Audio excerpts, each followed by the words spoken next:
Halo Mas Dimas, Mbak Cici, Cici Tadang.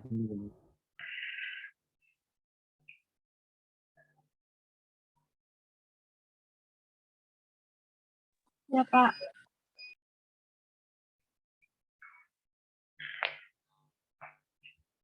Masih pada di luar daerah atau pada di Jakarta nih?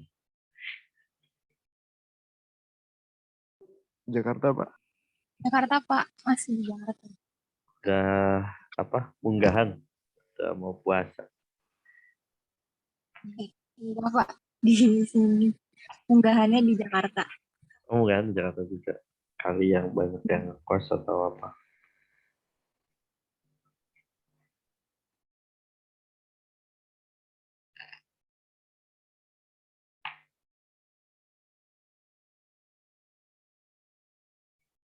Itu paling sampai jam 8 kurang ya.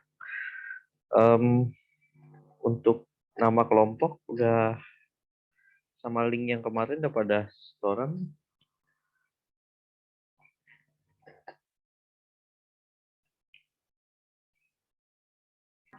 Saya belum, Pak. Masih desain.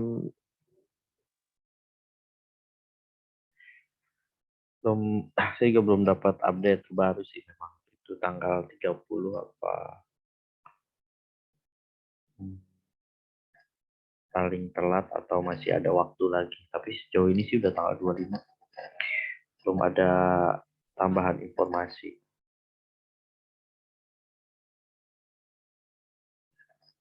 Jadi saya juga masih nyantai-nyantai aja.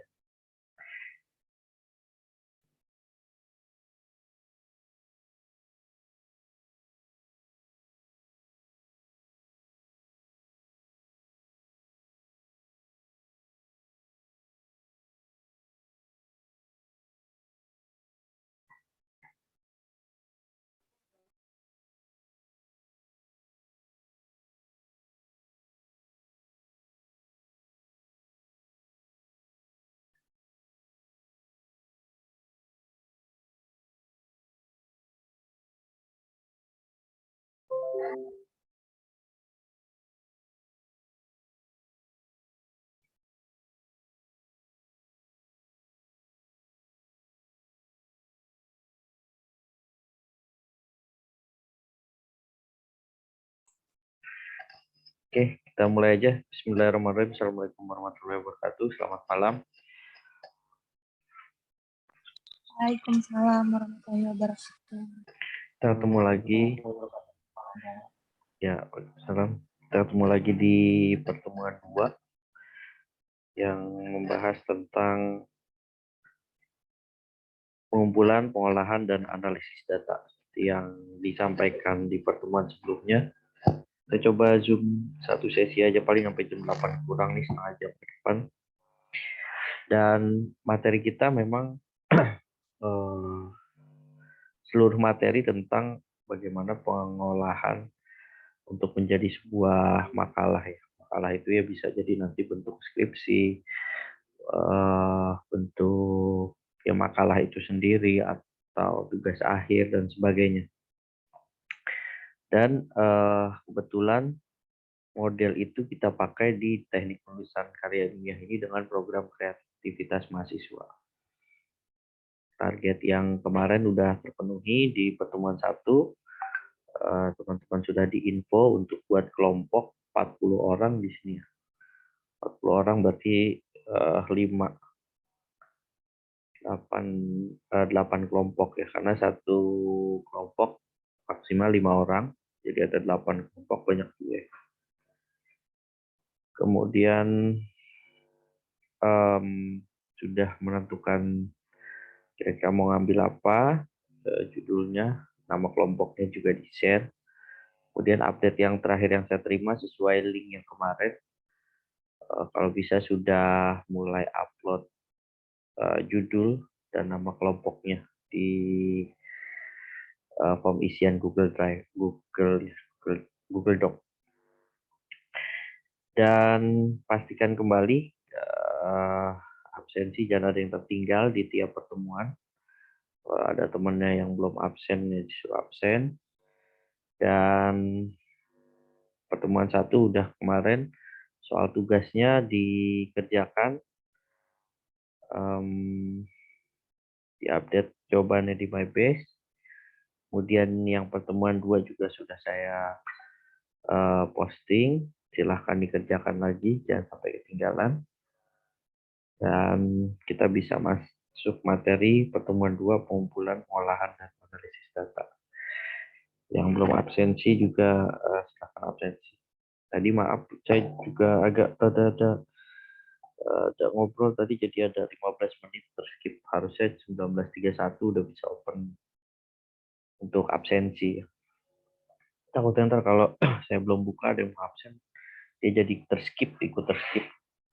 Jadi gak enak. Dan niat absen, saya belum buka, malah kelupaan. Dia naik motor atau lagi perjalanan pulang atau lagi istirahat makan dan sebagainya.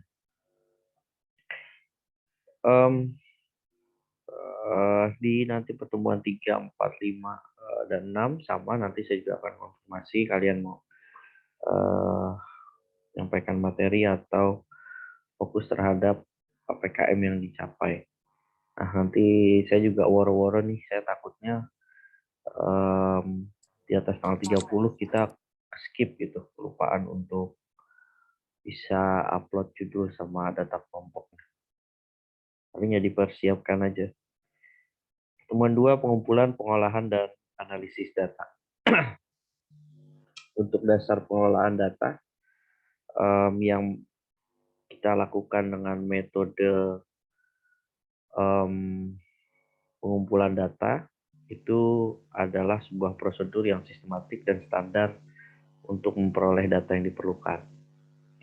Datanya bersifat masih kasar, jadi kasar ya, belum kita kelompokkan. Belum ada namanya data testing. Jadi datanya masih banyak data yang tidak normal, tidak sesuai kategori yang kita maksud. Contohnya misalnya kita bikin wawancara tapi bentuknya nggak pilihan ganda, misalnya pilihannya esai. Misalnya kesukaan terhadap nasi goreng. Mungkin ada yang jawabannya iya enak tuh pas pagi gitu. Terus ada lagi bikin sakit perut tapi enak gitu. Kan 2 kalimat itu bisa jadi mengandung kata bagus dengan kategori bagus. Tapi kan yang satu lagi bikin sakit perut. Nah, sebenarnya bikin sakit perut ini termasuk menjelekan atau apa? Kan jadi dispute. Tapi kan Anda makan, tapi kenapa Anda sakit perut gitu? Jadi kan ada susah mengkategorikan. Nah, di prosedur memperoleh data ya bisa seperti itu. Tapi kan kita masih bisa belum menjudge katanya ini tergolong kata bersifat positif ataupun negatif. Itu untuk yang bentuknya kuesioner atau bisa dengan bentuk wawancara. Ya kalau wawancara misalnya ada jembatan penyeberangan JPO yang baru tuh yang lagi viral gitu. Sebagian orang bilang wah indah pemandangan di atas gitu. Terus terus yang satunya lagi wah baru bangun dibangun lagi tapi lebih bagus. Itu kan ada dualisme kan. Wah baru dibangun lagi tapi lebih bagus. Maksudnya apa gitu? Apa maksudnya dia jelek? Gitu kan. Bisa jadi orang berpikir kemarin kenapa bikinnya jelek terus sekarang diperbagus lagi, kan jadi orang habisin dana aja, kan bisa jadi orang berkata seperti itu untuk dengan kategori seperti itu. Bisa jadi memuji gitu. Menurut salah satunya, oh enggak itu pujian gitu.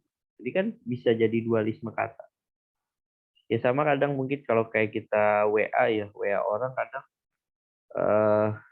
kita ketiknya biasa aja dengan nada biasa, huruf kecil dan sebagainya. Tapi karena susunan katanya tidak sesuai, kok dia tanggapannya begini sih gitu. Mungkin itu yang keseharian yang pernah kita alami. Nah, itu kita bisa tahu lewat wawancara sebagai kita pewawancaranya. Kita bisa langsung kategorin, oh menurut Anda dari intonasi Anda, dari kata-kata yang Anda buat, kalian beranggap positif. Dari yang kata-kata Anda bersifat negatif. Bisa langsung, tapi kalau itu dinilai oleh orang lain, apalagi itu dinilai oleh mesin, mesin mah nggak mau tahu apa yang kita masukkan itu yang akan jadi output dia. Kemudian ada menggunakan daftar pertanyaan. Ini yang sifatnya opsional, misalnya A benar atau salah, positif atau negatif. Misal langsung pertanyaannya, bagaimana pemerintahan di Indonesia ini, baik atau buruk?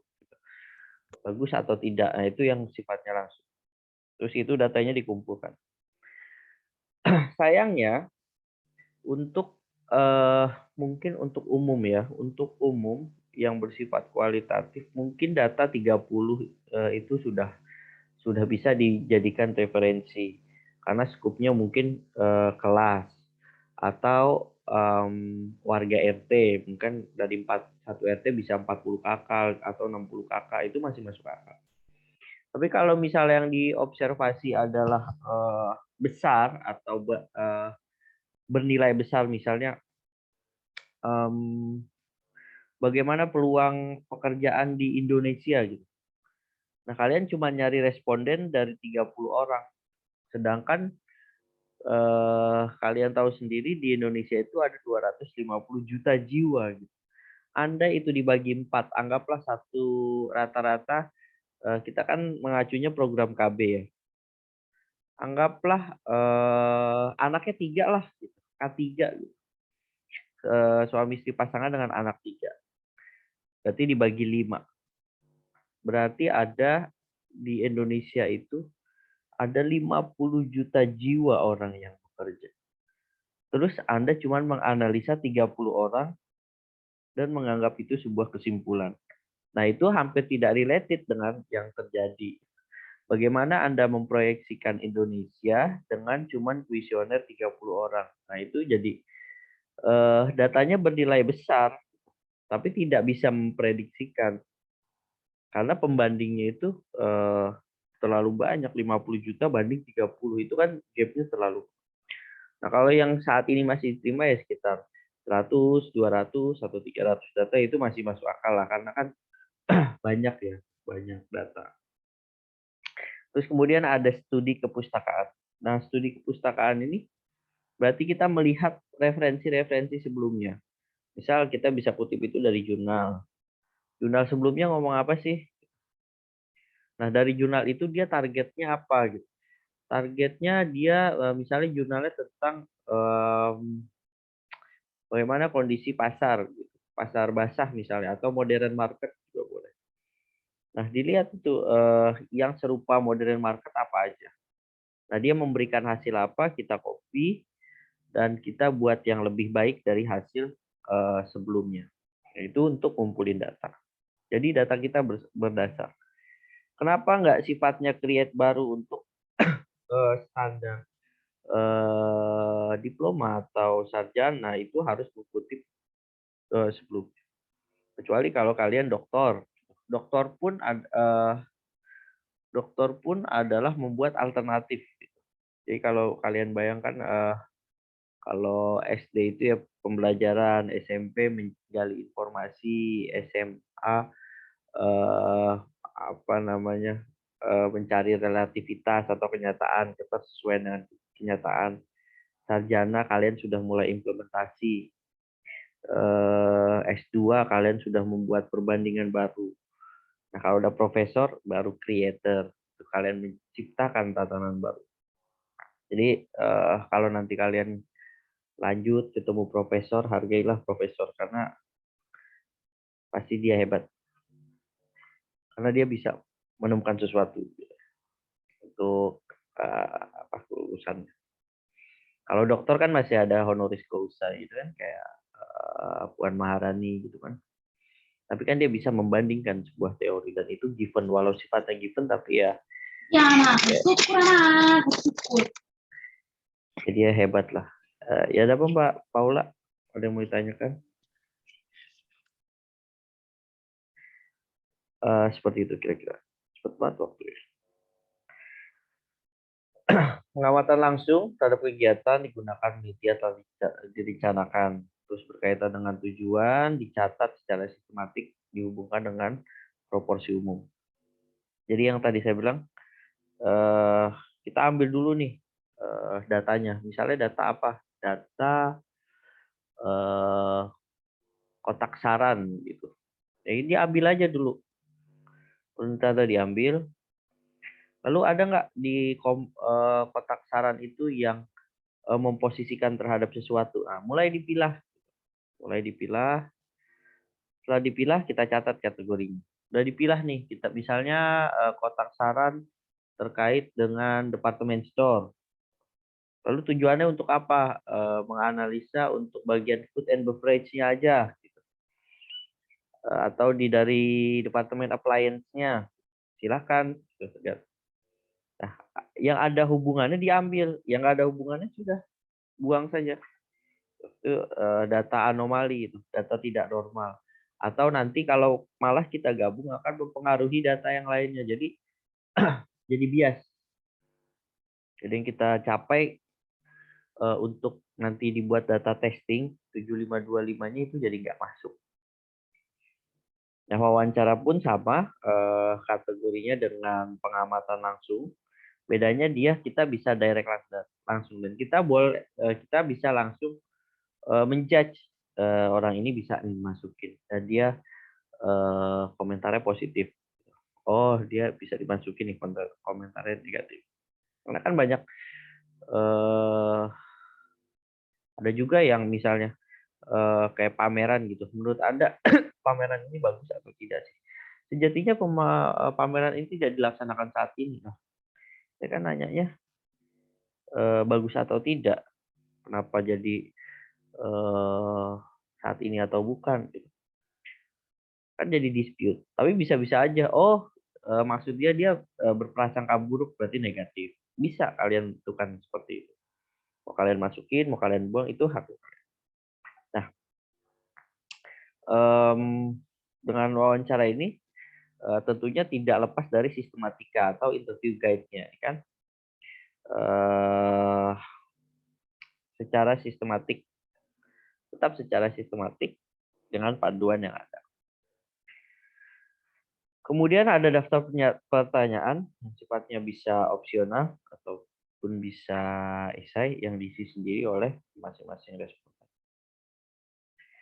Lalu setelah masuk kategori, kalau memang seperti wawancara, kita bisa langsung tentukan dia kategorinya apa sih? Bagus, jelek, baik, buruk, atau nggak masuk kategori. Kemudian yang biasanya dan studi kepustakaan sebenarnya ini jadi support. Mau tidak mau, suka tidak suka, setiap ada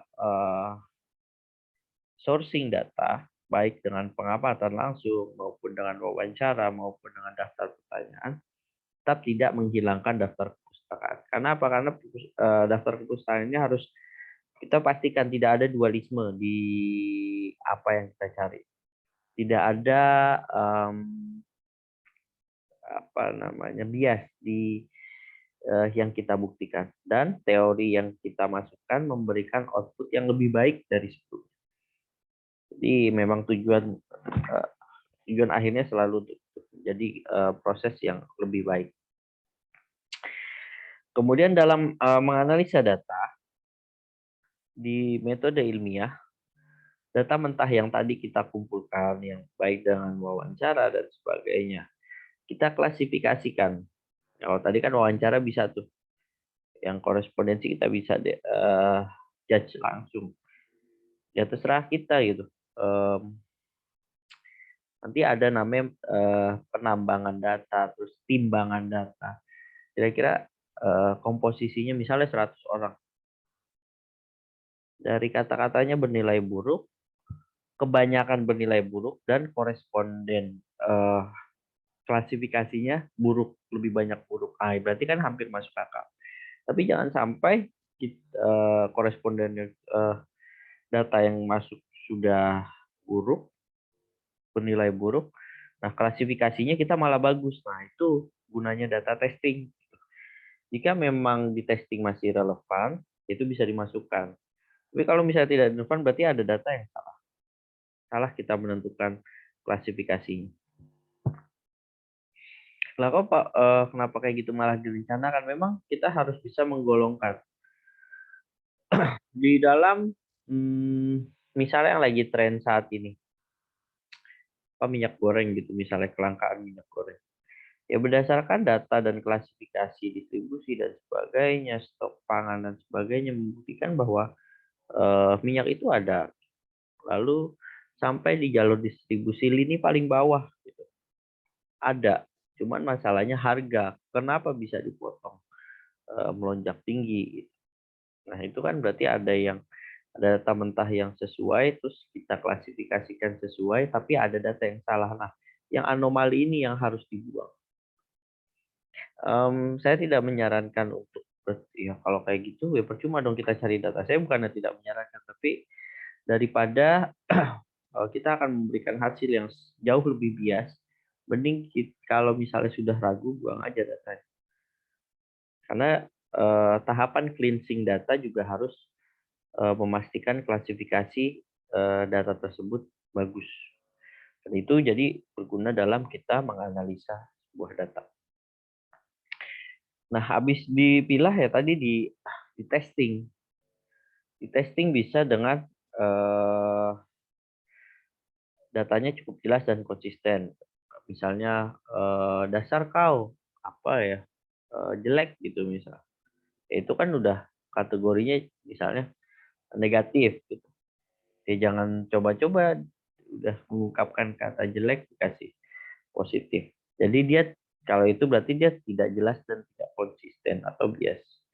Apakah jawaban tidak sesuai ya tadi menggambar. Apakah data lengkap sempurna ya misalnya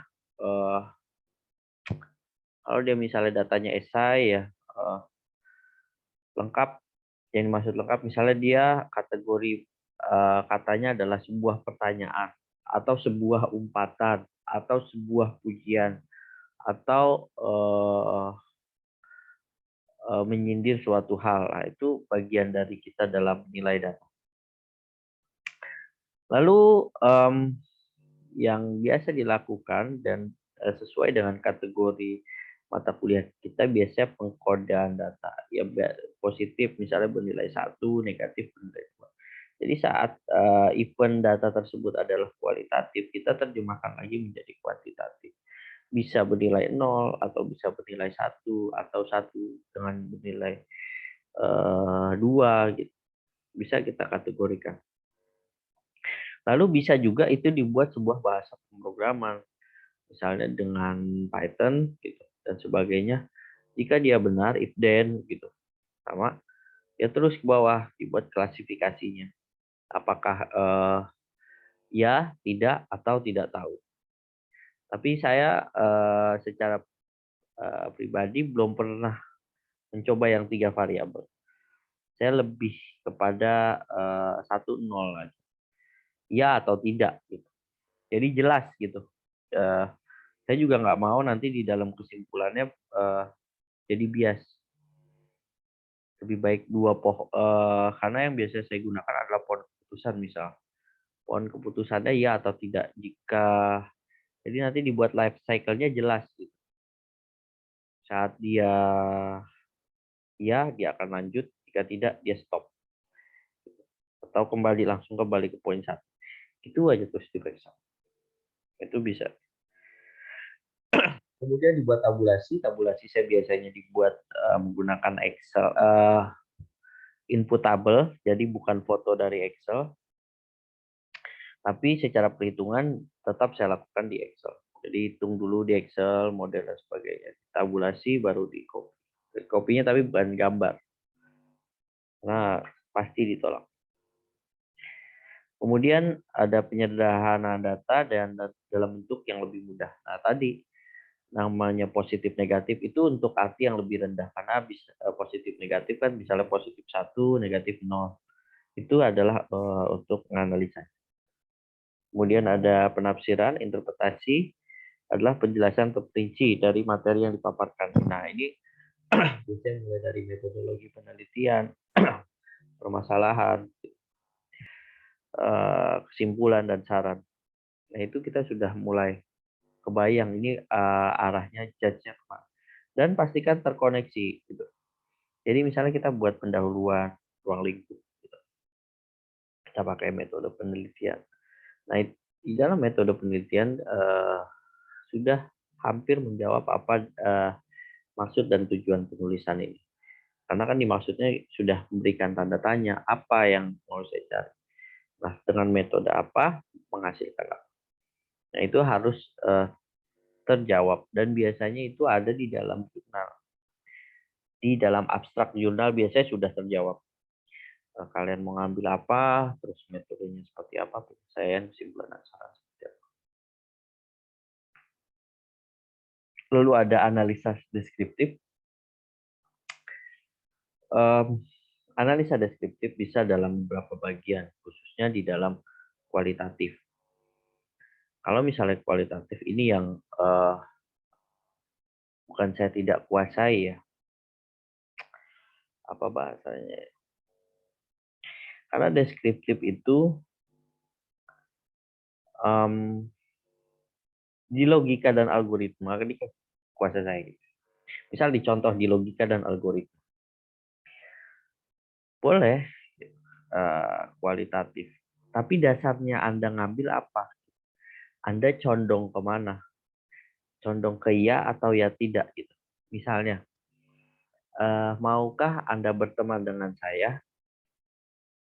Tapi keputusan penanya adalah harapannya pengen. Atau tidak ingin. Jadi penanyanya itu sebenarnya dia pengen punya teman atau pengen punya tidak punya teman. Saat di hati yang bertanya pengen punya teman dan yang menjawab adalah pengen, berarti dia punya hubungan. Tapi sebaliknya, saat dia bertanya, padahal dia bertanya, kau jadi teman saya nggak? Tapi di dalam hatinya, dalam pertanyaannya, dia nggak pengen punya teman. Saat temannya jawab pengen punya teman, itu bias. Itu di algoritma ada seperti itu. Lalu di dalam statistik sendiri bisa dibuat beberapa bagian. Beberapa bagian yang setiap bagiannya memungkinkan untuk ke arah sana. Misal di statistika deskriptif itu ya, misalnya penilaian pertama, min, median, modus, kuartil sudah condong kemana? Saat dia condong ke B, ya ke bawahnya pasti akan mirip ke B. Saat itu di luar dari B, misalnya dia ada di area A, berarti ada yang salah. Antara data yang dicari salah, metode yang diterapkan salah. Nah, kalau yang analisis deskriptif yang berupa kualitatif, ya ini kan sudut pandangnya dari kalian, metodenya dari kalian. Ya apa bisa mencukupi? Ya saya secara sudut pandang umum ya bebas-bebas saja. Tapi apa bisa menginterpretasikan sesuai dengan, kalau yang deskriptif hukum berarti harus sesuai dengan undang-undang. Kalau yang ekonomi berarti sesuai dengan hukum ekonomi yang selalu update. Misalnya kebijakan relaksasi, kalian buat bagaimana menyikapi kebijakan relaksasi. Dasarnya apa? Terus teknik pelaksanaannya berapa? Terus kalau tidak ada yang tidak menjalankan, punishment-nya seperti apa? Itu yang kualitatif yang punya sudut pandang. Bisa-bisa aja itu diambil di dalam materi kita, cuman kan kita prodinya TI ya. Jadi agak nggak relevan kalau kita mengambil yang umum. Atau yang sifatnya kayak pengabdian masyarakat. Ya, kalau misalnya pengabdian masyarakat yang kami lakukan sebagai dosen ya cukup jelas gitu. Karena memang temanya pengabdian masyarakat. Tapi di dalam program kreativitas itu setengah 10 menit. Dalam kreativitas mahasiswa ini jadi gak relevan. Karena kan yang kita tuntut kreatif. Bukan melakukan sesuatu yang harapannya sudah ada. Lalu terdapat beberapa alternatif cara analisis deskriptif tergantung pada tipe pengukuran variabel. Kalau misalnya diubah angka, ya, tadi saya informasikan ya bisa. Tapi kalau variabelnya tadi terhadap kasus tertentu yang bersifatnya kualitatif, ya bagaimana kalian mendeskripsikan. Lalu di sini saya sebenarnya punya kewajiban untuk kalian cari jurnal cari kategori permasalahannya apa, kemudian cari buat analisanya. Cuman sepertinya saya lagi concern, biarkan kalian concern untuk membuat makalah yang kalian bikin. Jadi saya nggak terlalu, paling saya jelasin kayak tadi, bentuk kualitatif dengan metode deskriptif, berarti ya kalian cari kayak model sosialisasi dan sebagainya untuk peningkatan informasi dan sebagainya, sharing knowledge dan sebagainya, itu bersifat kualitatif. Terhadap apa? Terhadap sesuatu hal. Nanti kalian metodologinya disamakan dengan apa, jumlah sebelumnya dan referensi. Lalu karakteristik penelitian kualitatif, lalu penelitian pada latar alamiah atau Roger itu kan, berdasarkan adat istiadat, terus misalnya di suku Baduy gitu, bagaimana teknik, mungkin kalian sharing knowledge bagaimana teknik mengambil madu di hutan yang lebih praktis dan tidak menimbulkan resiko dan sebagainya, itu kan disesuaikan dengan literatur yang ada. Kita lihat dulu gimana cara mereka mengambil madu, lalu kita coba pikirkan apa ada cara terbaru atau hal-hal yang mereka bisa lakukan, kemudian baru kita implementasikan.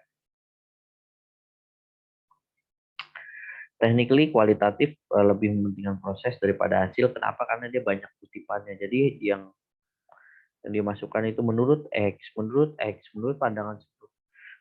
Kalau misalnya di TI langsung masalahnya apa? Coba kita hitung. Setelah dihitung kelihatan hasilnya sudah pasti. Kalau sudut kualitatif ya dia harus melihat sudut pandang sebelumnya. Makanya dia pasti lebih tebal.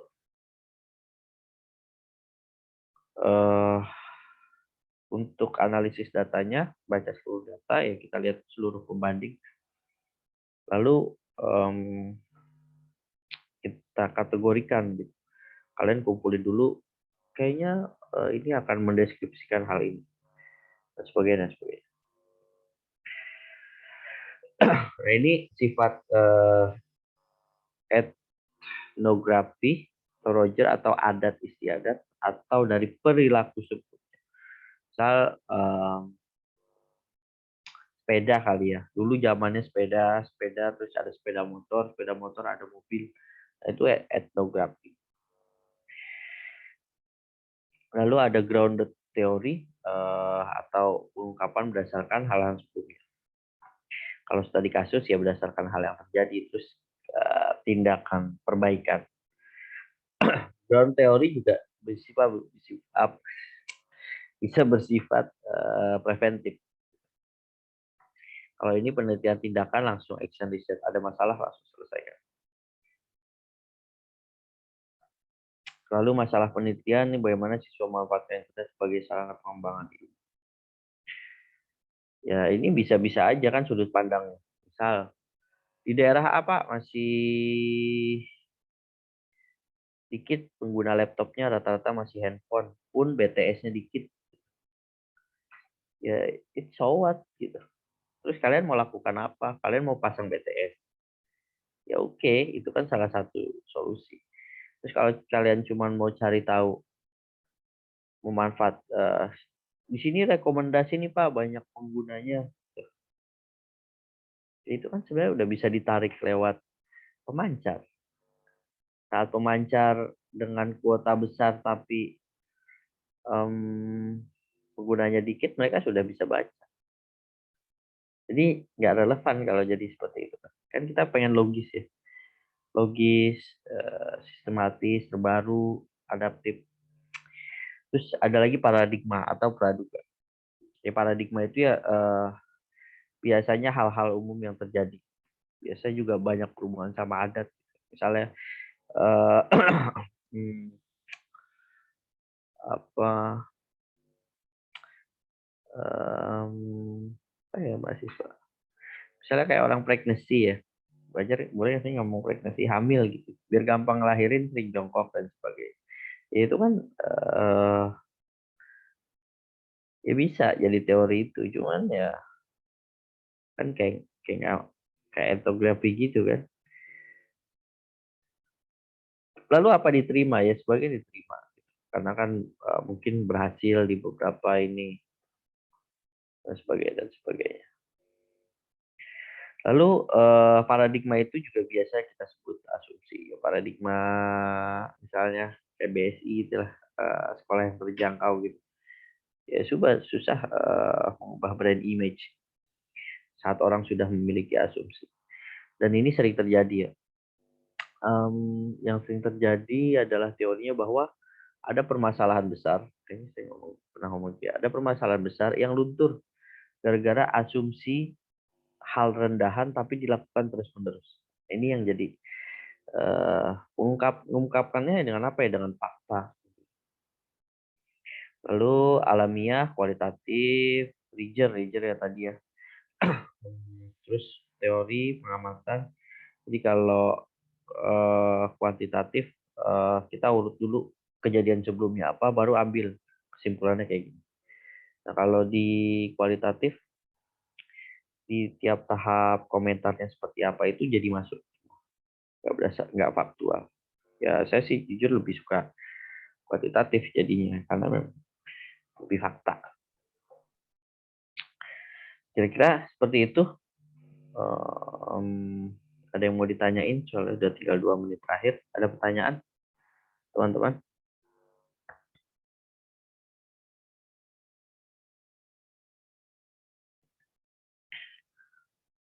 Kalau tidak ada pertanyaan, mungkin saya pasti. Gimana? Kalau nggak ada pertanyaan, saya harap. Gimana, Mas Ian? Iya Pak, cukup baik Pak. Lagi Pak, didengarkan. Maaf Pak, ini di record kan Pak ya? Di record. Kita boleh minta nggak sih Pak recordingnya Pak? Oh. Buat bahan belajar. Ya boleh sih, kan ada video pembelajaran. Tapi kalau mau yang saya nanti saya uploadin. Dari Bapak aja, kayaknya lebih detail. Oh iya, boleh. Ya Pak. Benar tuh benar. Ini saya upload deh. Ya, makasih Pak ya. Oke, jangan lupa ya, ini saya reminder lagi. Untuk yang belum mengerjakan soal tugas pertemuan 1, harap dikerjakan. Kemudian yang belum absensi, harap sudah melakukan absensi. Terus yang belum mengerjakan soal tugas pertemuan 2, waktunya masih cukup, silahkan. Time limitnya sampai minggu depan. Kemudian yang belum bentuk kelompok, segera bentuk kelompok, 8 kelompok, info namanya, dan judulnya dulu deh. Karena beberapa kelas sebelumnya saya tanya juga, kirain udah selesai gitu buat proposal. Ternyata masih zonk saya. Nah ini kan tinggal 5 hari lagi. Silakan dipikirkan judulnya sama daftar kelompoknya. Untuk nanti upload proposal kita nanti saya cari info lagi kapan proposal itu akan masuk. Tadinya saya pikir minggu ini udah aman semua, ternyata di kelas-kelas sebelumnya juga sama. Nah, ini kelas yang paling akhir, cuman waktunya paling sempit kan, tinggal 5 hari. Ya silahkan dipastikan kembali udah judulnya dan nama kelompoknya apa. Mungkin itu aja ya teman-teman. Jangan lupa apa yang saya sampaikan dan silahkan sampaikan ke temannya. Demikian, selamat malam. Wassalamualaikum warahmatullahi wabarakatuh. Waalaikumsalam. Waalaikumsalam. Terima kasih Pak. Terima kasih ya, dadah. Iya, Pak.